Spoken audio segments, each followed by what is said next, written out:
வயசு 15 வாடி மாம்பிஞ்சு அப்படின்னு அந்த பாட்டை ஒரு உதாரணமாக தான் நம்ம சொன்னோம்.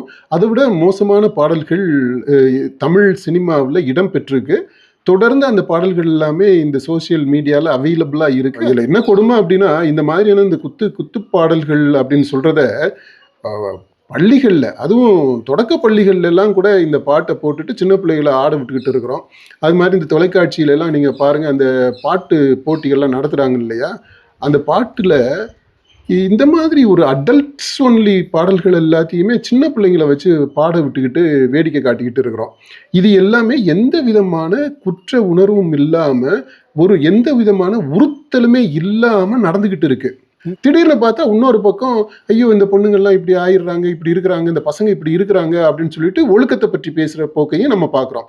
இந்த முரண்பாடு தான் தமிழ் பண்பாட்டில் இருக்கக்கூடிய மிகப்பெரிய ஒரு முரணாக இருக்கு.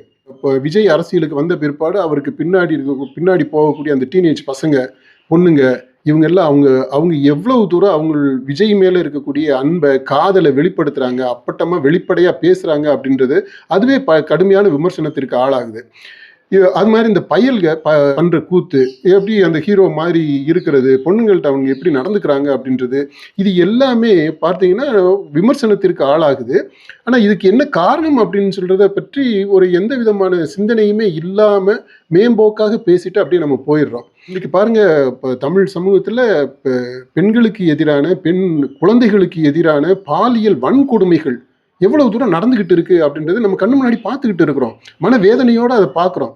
ஆனால் இந்த மாதிரியான வன்கொடுமைகள் நடக்குது அப்படின்னா இதுக்கெல்லாம் ஆதார அனுபவமாக இருக்கக்கூடியது எங்கே இருக்கு அப்படின்றத பற்றி நம்ம யோசிக்கணும். அதை கொஞ்சம் சீரியஸாக எடுத்துக்கிறணும்.